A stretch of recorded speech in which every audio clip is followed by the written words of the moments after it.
నేను exit poll చూసిన తర్వాత వైసీపీ కార్యకర్తలు కూడా అర్థమైపోయింది. ముఖ్యంగా పంచి ప్రభాకర్ గారు. వీడి గురించి మనం ప్రత్యేకించి మాట్లాడుకోవాల్సిన అవసరం కూడా లేదు. ఎందుకంటే వీడు నిన్న మొన్నటి దాకా అధికార మదంతో చంద్రబాబు నాయుడు గారిని కావచ్చు, లోకేష్ గారిని కావచ్చు, లేదంటే పవన్ కళ్యాణ్ గారిని కావచ్చు, అనరాని మాటలు, నోటికి ఎంత పెద్ద మాట వస్తే అంత పెద్ద మాట, బూతులు అన్నీ బూతులే, రకరకాలుగా మాట్లాడాడు. నిన్న ఎగ్జిట్ పోల్ చూసిన తర్వాత ఈ బోకేద కూడా క్లారిటీ వస్తుంది. ఫస్ట్ వీడికి ఒక క్లారిటీ వస్తుంది, ఖచ్చితంగా ఓడిపోబోతున్నాం అని కదా, ఓడిపోయాం ఖచ్చితంగా, అయిపోయింది. దీని అంతటికే కారణం ఎవరో అనేది వీడికి ఒక డౌట్ వచ్చి జగన్మోహన్ రెడ్డినే తిట్టడం మొదలుపెట్టాడు. జగన్మోహన్ రెడ్డిని కూడా ఏం వదల గట్టిగానే వేసుకున్నారు. ఒకసారి జగన్మోహన్ రెడ్డి గురించి పంచి ప్రభాకర్ గారు ఏం మాట్లాడాడు ఒక 2 నిమిషాలు ఉంటుంది, ఓపిక చేసుకొని వినండి. ఎందుకంటే జగన్మోహన్ రెడ్డి మొఖాన్ని సొంత కార్యకర్తలు తుప్పుకుని ఉమ్మేస్తున్నారంటే మనం అర్థం చేసుకోవాలి పరిపాలనా విధానం ఏ విధంగా ఉంది అంటే. పైకి ఎన్ని బాజాలు భజంత్రీలు బాకాలు వేసి లేపినా లోపల జగన్మోహన్ రెడ్డి పరిపాలన పైన వీళ్ళ అభిప్రాయం ఇది క్లియర్గా చెప్పేశాడు. ఏంది నువ్వు నొక్కేది మా ఊట్లో బట్టలు నొక్కుతుంది దానివల్ల ఎవరికి ఉపయోగం? ఒకసారి వినండి, వింటే మీకు క్లారిటీ వచ్చింది.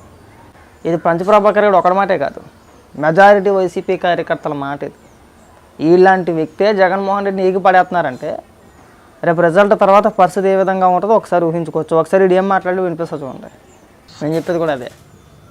నిజంగానే జగన్మోహన్ రెడ్డి పిచ్చి తొక్కులక్క. మేము చాలా సందర్భంలో చెప్పాం.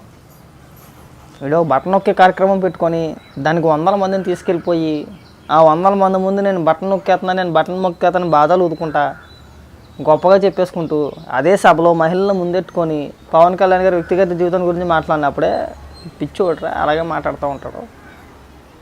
మేము అనేక సందర్భాల్లో చెప్పాం. అదే మాట పవన్ కళ్యాణ్ గారు మాట్లాడినా, లోకేష్ గారు మాట్లాడినా, చంద్రబాబు నాయుడు గారు మాట్లాడినా సరే అధికారంలో ఉన్నారు కాబట్టి జగన్మోహన్ రెడ్డికి ఒక అంతకు మీరు కూడా భయపడి ఉంటారు. అప్పుడు నాకు తెలిసి జగన్మోహన్ రెడ్డి మీద అభిమానంతో అయితే వీళ్ళు ఎన్నాళ్ళు పనిచేయాల. మొదట్లో అభిమానం ఉండేది, తర్వాత పరిపాలనా విధానాలు నచ్చకపోయినా సరే సచ్చినట్టు పనిచేశారు, కానీ అంతకుమించి వేరే ఏం లేదు. ఇప్పుడు ఎలక్షన్ అయిపోయింది, కౌంటింగ్ దగ్గరికి వచ్చింది. మహా అయితే ఇంక రేపు ఒక రోజు అనుకుంటా, ఎల్లుండి ఉదయం నుంచి స్టార్ట్ అయిపోతుంది కౌంటింగ్. మన వాళ్ళందరూ ఓపెన్ అయిపోతున్నారు అన్నమాట. ఒక్కొక్కడు ఏకడం మొదలు పెట్టారన్నమాట. అబ్బాయి నువ్వు చేసిన పరిపాలన ఇది, ఇంత దరిద్రంగా పరిపాలించావు రాష్ట్రాన్ని అంటే ఉంటుందిగా. నిన్ను అభిమానించే వ్యక్తులుగా వాళ్ళకు కూడా బాధ ఉంటుందిగా, వాళ్ళు చెప్పిన కాడికి వాళ్ళు చెప్తూ ఉంటారు. అందులో వీడు చెప్తే కొద్దిగా వెరైటీగా ఉంటుంది. అసలు వీడి గురించి చేయకూడదు అనుకున్నాను, టైం బొక్కడి గురించి చేయడం అని. కానీ ఇలాంటి వాడు మాటలు వినిపించాలా? అప్పుడే తెలిసేది. కోటరంటే ఎవడో కాదు, సజ్జల రామకృష్ణారెడ్డి, సజ్జల భార్గవరెడ్డి. జగన్మోహన్ రెడ్డి చుట్టూ ఉండే వ్యక్తులు వాళ్ళిద్దరే ఉంటారు. ముఖ్యంగా సజ్జల రామకృష్ణారెడ్డి ఉంటాడు. సజ్జల రామకృష్ణారెడ్డిని కాదని సజ్జల రామకృష్ణారెడ్డి అనుమతి లేకుండా విజయసాయిరెడ్డి కూడా వెళ్ళి కలవడం, అది ఫ్యాక్ట్. అది 100%. పాపం ఎంతో కొంత విజయసాయిరెడ్డి కార్యకర్తల కోసం ఏదో చేద్దామని ఉన్నా, కానీ సజ్జల రామకృష్ణారెడ్డి కలవనవాడు కదా, సజ్జల రామకృష్ణారెడ్డి చేయనవాడు కదా. ఈ పిల్ల భార్గవరెడ్డి గారు కూడా అంతే.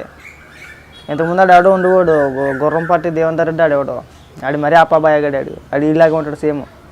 వీళ్ళ ఇద్దరు ఏంటంటే వీళ్ళందరూ పేరు ముతికల్లే. ఆ గుర్రంపాటు కూడా అయినా, ఈడైనా, ఇంకొకటి ఉన్నాడు ఆ ప్రదీప్ గడైనా, ఆడైనా, వీళ్ళందరూ పేరు ముతికల్లే. మీసాల గడ్డలు ఏమి ఉండే వాళ్ళకి అదో రకమైన టైప్ మాట. వీళ్ళు వాళ్ళు ఏం చేస్తారు మీ పిచ్చ కాకపోతే? ఒరే మీరు నోడు దొరకొద్దు, మీరు ఏది పడితే అది మాట్లాడేసి. వీడి బాధ ఏంటంటే కార్యకర్తలు పట్టించుకోలేదు అనే పదవి ఎక్కడ వచ్చిందంటే జడ్జిని తిట్టారు. ఇలా జడ్జిని ఏదో ఒక తీర్పులో, అమరావతికి సంబంధించి అనుకుంటే ఒక తీర్పులో హైకోర్టు జడ్జిని తిట్టారు. వాళ్ళు దానిపైన కేసు అయింది, సిబిఐ కేసు. కొంతమందిని అరెస్ట్ కూడా చేశారు అప్పట్లో. అందులో లక్కీగా వీడి పేరు కూడా ఉంది, కానీ లక్కీగా దొరకలేడు. వీడి ఎస్కేప్. చాలామంది జీవితాలు కొలాప్స్ అయిపోయినాయి ఆ దెబ్బతోటి. వీడి కడుపుమంట. అప్పుడు వీడిపైన కూడా ఇంకా ఉంది ఆ కేసు. రేపో వెళ్ళినా ఖచ్చితంగా ప్రభుత్వం మారిందంటే నా కొడుకుని ఎక్కడున్నా కానీ నాకు వస్తారు. ఆ భయం వీడిది. ఇంకా మాట్లాడు.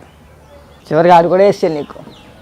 నిన్న మొన్నటి దాకా నీకు భజన చేసి జగన్మోహన్ రెడ్డి వీరుడు సూర్యుడు అని చెప్పేవాడే ఇవాళ అధికారం కోల్పోతున్నాం అనే డౌట్ వాళ్ళకు కూడా వస్తుంది. ఎగ్జిట్ పోల్ చూసిన తర్వాత ఎవరికైనా క్లారిటీ రావాల్సిందే. ఇంకా లాభం లేదు. ఓడిపోయాం కాబట్టి, ఎలాగ రాడు కాబట్టి, అధికారంలో రాడు కాబట్టి ఇప్పుడు ఎన్ని మాట్లాడినా కానీ కొన్ని వాస్తవాలు మాట్లాడుకుందాం, చెప్పే ప్రయత్నం అన్నమాట. వాళ్ళకి ఒక దాకోసం అన్నమాట. నన్ను అడిగితే కనుక ఓడిపోతున్నాను సంతోషం ఆడి మొక్కలు ఎక్కువ కనబడుతుంది నాకైతే. జగన్మోహన్ రెడ్డి ఓడిపోతున్నాడంటే సొంత కార్యకర్త కదా. జగన్మోహన్ రెడ్డిని అభిమానించే వ్యక్తిగా జనరల్గా ఓడిపోతున్నాడంటే మొక్కలు ఎంతో కొంత కొద్దిగా బాధ కనబడుద్ది. వీడికి అది లేదు, చాలా హ్యాపీగా ఉన్నాడు. సాల్ట్రా బాబు దైద్యుడా దెబ్బేస్తున్నావు, నువ్వు ఓడిపోతున్నావు, ఎప్పుడైనా సరే కార్యకర్తలను పట్టించుకో, నీకోసం కష్టపడ్డ వ్యక్తులు ఉన్నారు, కనీసం వాళ్ళని పిలిచి పలకరించు. ఇలాగే ఉంటే మళ్ళీ నువ్వు అధికారంలోకి రావు, నువ్వేం సత్యహరిశ్చంద్రుడు అన్నాడు కదా, ఇలా వేసాడుగా తిరుగుబాటు మాట. నేను అందుకే చెప్తా ఉంటా, ఏదైనా అధికారం శాశ్వతం కాదు, అది ఒళ్ళు దగ్గర పెట్టుకొని మాట్లాడాలి. వీడు ఏదో ఇప్పుడు ఏదో మాట్లాడినంత మాత్రం నేను పెద్ద ఇదేం కాదు, వీడికి ఉండే ట్రీట్మెంట్ వీడికి సపరేట్గా ఉంటూనే ఉంటుంది, అది కామన్.